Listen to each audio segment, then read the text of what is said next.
to pull you in. Close your eyes for a second and picture this.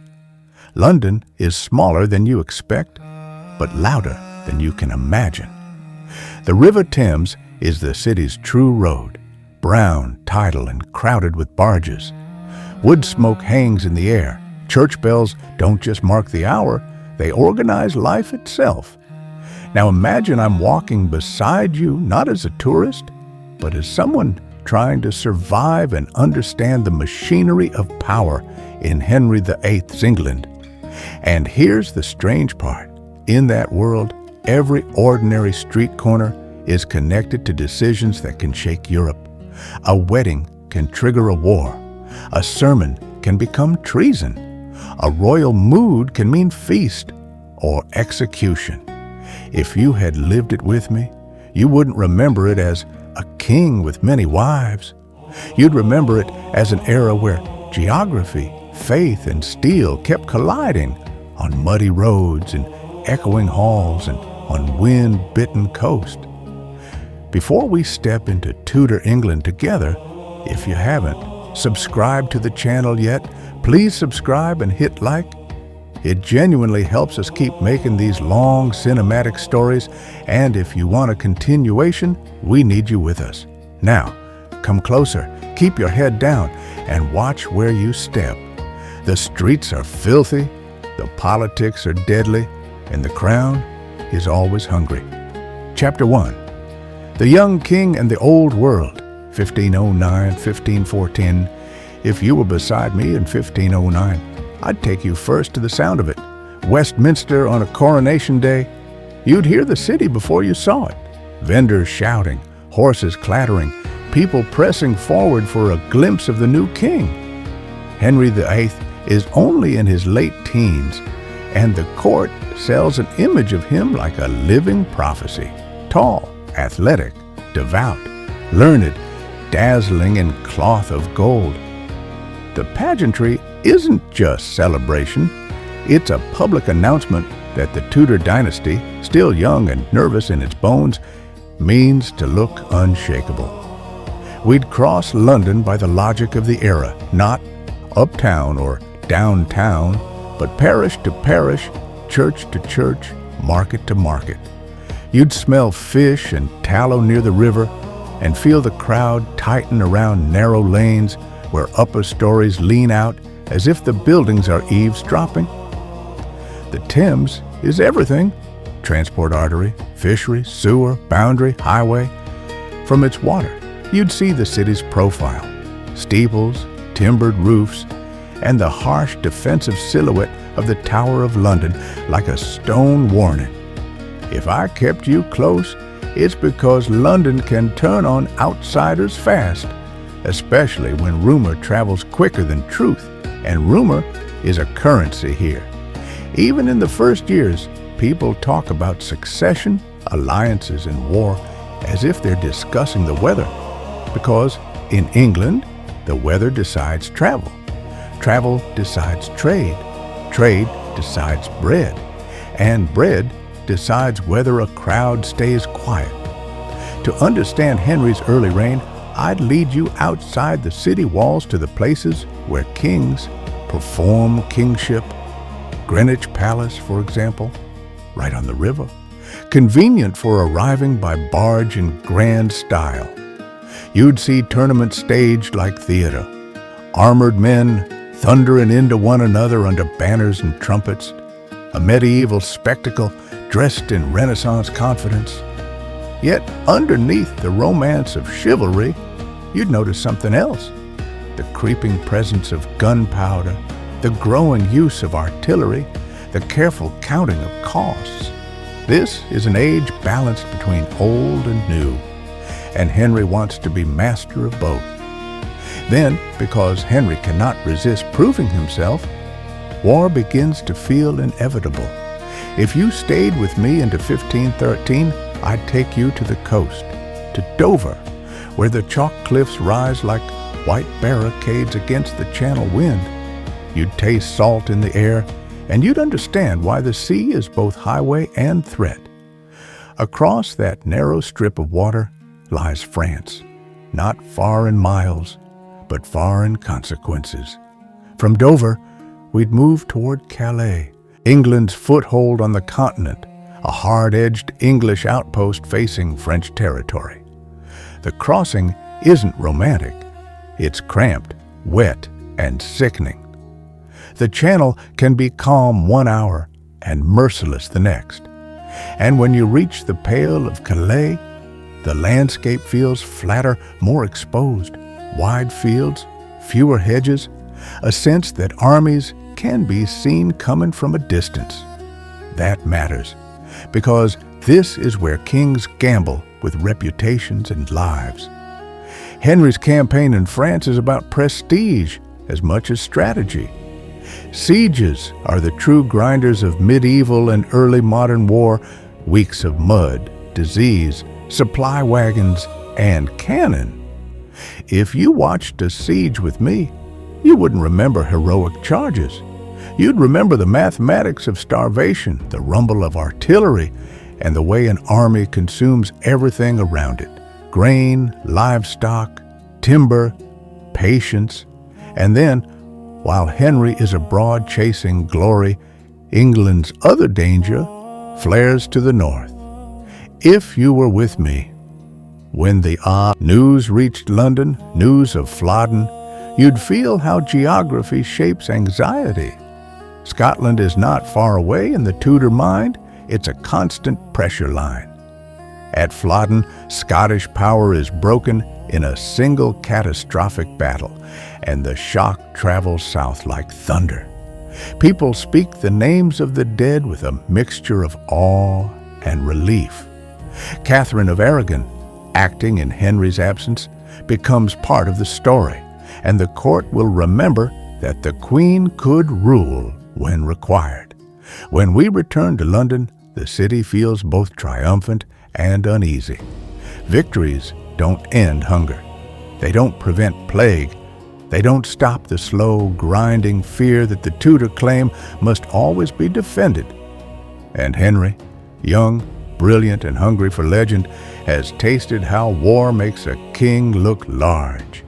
You'd probably ask me then quietly, is it always going to be like this? I'd tell you the truth. It's about to get stranger. Chapter 2, Golden Tents, Dark Questions, 1515-1529. If you stayed with me into the next decade, you'd watch one man become the gatekeeper of England, Cardinal Wolsey. You wouldn't have to love him to respect his reach. Wolsey turns administration into an art of control. Paperwork, courts, diplomacy, taxes. And he understands something crucial. Henry wants grandeur, and grandeur needs systems. That's why I'd take you to Hampton Court, not just to admire its scale, its courtyards, chimneys, and controlled magnificence, but to feel what it represents. A palace is architecture as politics. Every corridor is a hierarchy. Every door is permission. When you walk those spaces, you understand that the Tudor state is becoming more professional, more centralized, and more capable of reaching into the lives of people who will never see the king. And then comes the moment people still repeat like a myth. Star 20, the field of cloth of gold. If you were there with me, you'd think you'd stumbled into a dream made of silk and sunlight. The meeting takes place near Calais, between Gien and Ardres, a landscape turned into a temporary city of tents, fountains, feasts, wrestling matches, music, and diplomatic choreography. But listen carefully. The gold is a costume. Beneath it are hard facts, alliances, fears of Habsburg power, the constant calculus of France versus the Holy Roman Empire. If you watched the kings greet, you'd see smiles that have been negotiated in advance. You'd see how display becomes a weapon. Look how rich I am. Look how many nobles obey me. Look how my realm can spend and still stand. And then, when the tents come down, you'd feel the cold truth of the era. Pageantry, doesn't solve Europe's problems. It only postpones them. Back in England, the strain of foreign policy spreads through the countryside in ways the court prefers not to notice. If you and I traveled outside London, through Kent, along roads where the mud can swallow wheels, you'd see how slow travel is. A day's journey is measured in aches, not miles. Inns are uneven comforts. News arrives in fragments. Yet the king's demands, taxes, men, supplies, reach everywhere. By the mid-1520s, the mood shifts. Harvests and prices matter more than tournament splendor. When the crown asks for more money, people begin to count the cost of Henry's ambitions. You'd hear discontent in alehouses and marketplaces, never too loud, always wary, because speech can become evidence.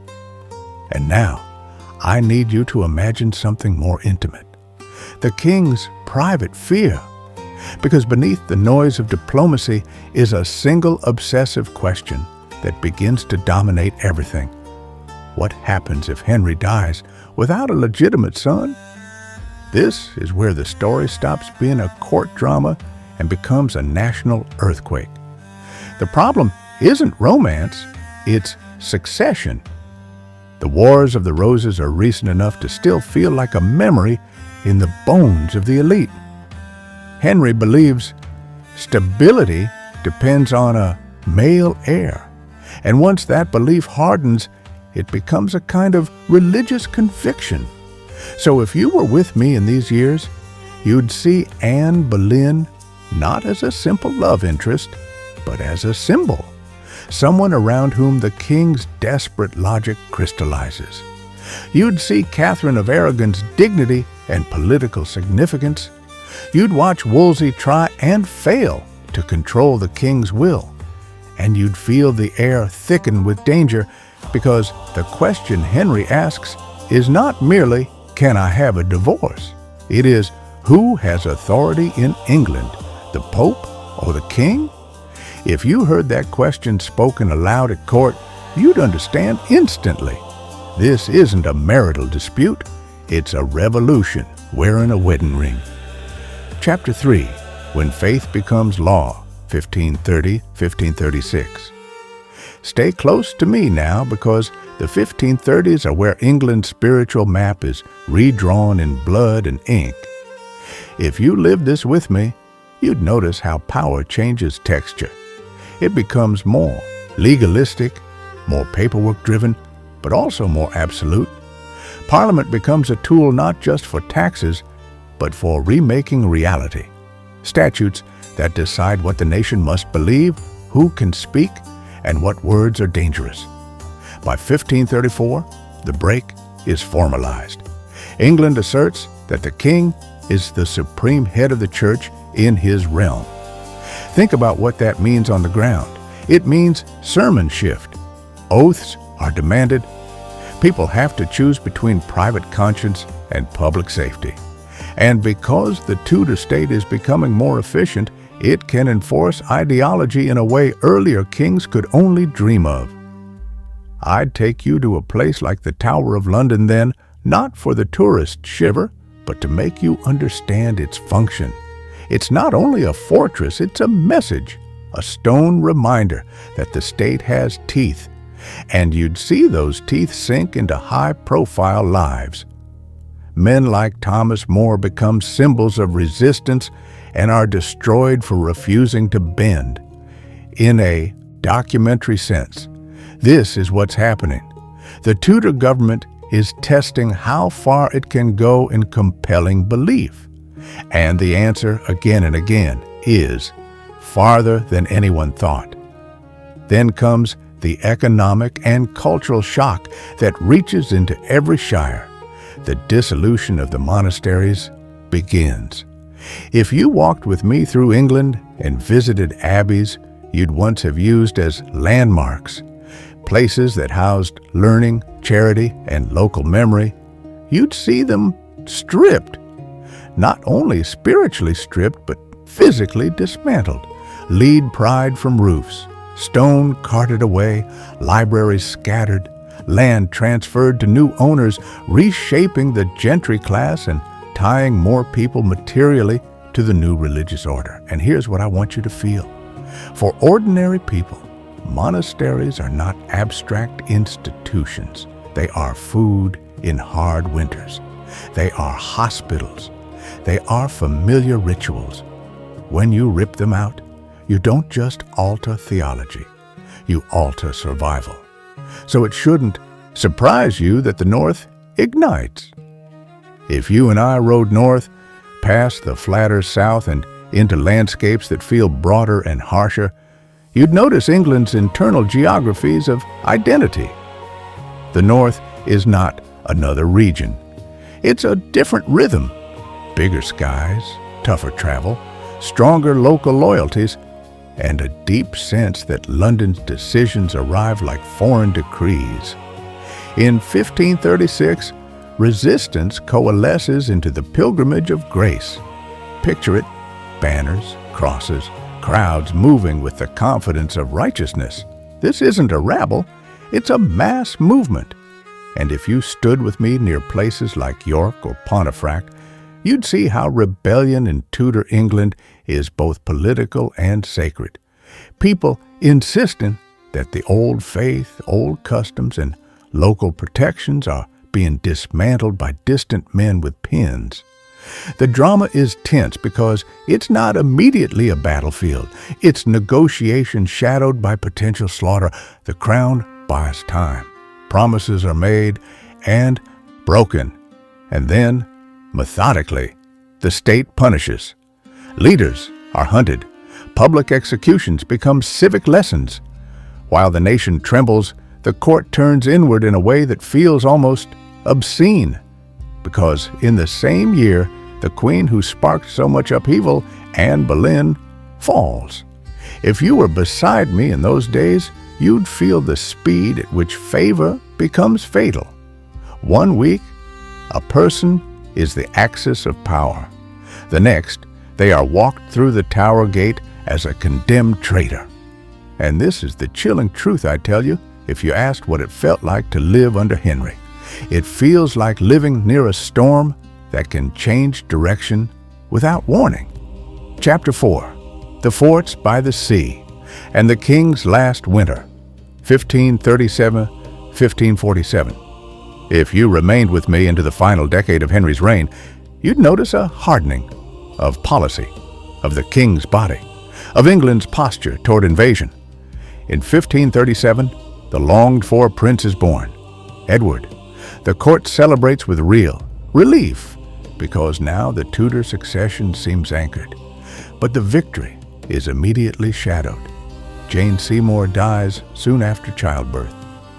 Henry's private life keeps shedding wives like a battlefield sheds armor. Yet by now, the personal has been fused to the national. Marriages are alliances, and alliances are shields. The 1540s become years of fortification. I'd take you down to the coast to see the logic carved into stone. The device forts, new defenses built because England fears attack from European powers. You'd see them along vulnerable stretches of shoreline, placed to command harbors and channels.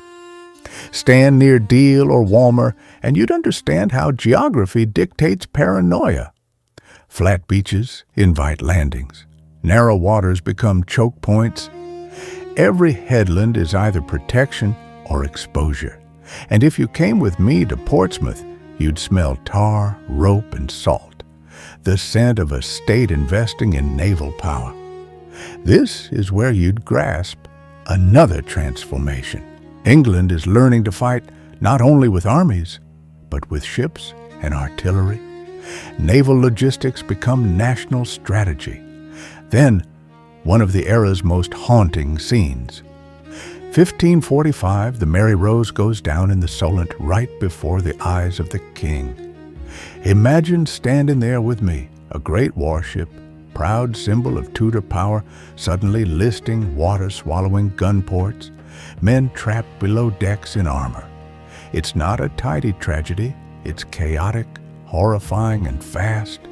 And the sea so often romanticized, feels indifferent, even cruel. On land, Henry's old obsession with France flares again. The English attacked Boulogne in 1544, and if you watch that campaign with me, you'd see what siege warfare has become. Heavier guns, more organized supply chains, more paperwork, and the same ancient suffering. Disease still kills. Mud still decides. Civilians still pay first. Meanwhile, the northern border remains tense, and Scotland is drawn into the orbit of English ambition. The landscape up there is its own kind of argument. Rivers, marshes, and fortified places that teach you how borders create permanent insecurity. Even when armies aren't marching, the frontier feels armed. And back in London, another reality settles in. Henry is aging badly. If you saw him in his last years, you wouldn't see the tournament prince of 1509. You'd see a king slowed by injury, weight, chronic pain, and suspicion. The court grows more dangerous as factions form around what comes after him. People watch the king's health the way sailors watch the sky, because one shift could capsize careers and lives. I'd bring you finally to the end of it. 1547, Henry dies, and the news moves outward from the center like ripples, from palace corridors to city streets, from London to shires, from certainty to uncertainty. The crown passes to a child. The machinery of government continues because that machinery has been built to outlive the man. And if you asked me, after all, that, what you would remember most if you had truly lived it with me, I'd say this. You'd remember the feeling that history wasn't happening somewhere else. It was happening in the price of bread, in the words people were afraid to speak, in the churches stripped of their old meaning, in the forts staring out to sea, and in the cold realization that a nation can be reordered by one ruler's will, if the state becomes sharp enough to enforce it. Outro, quick reminder. If you enjoyed traveling through Henry VIII's England with me, please like the video and subscribe. It makes a real difference. And it's how we justify producing long, research-rich stories like this.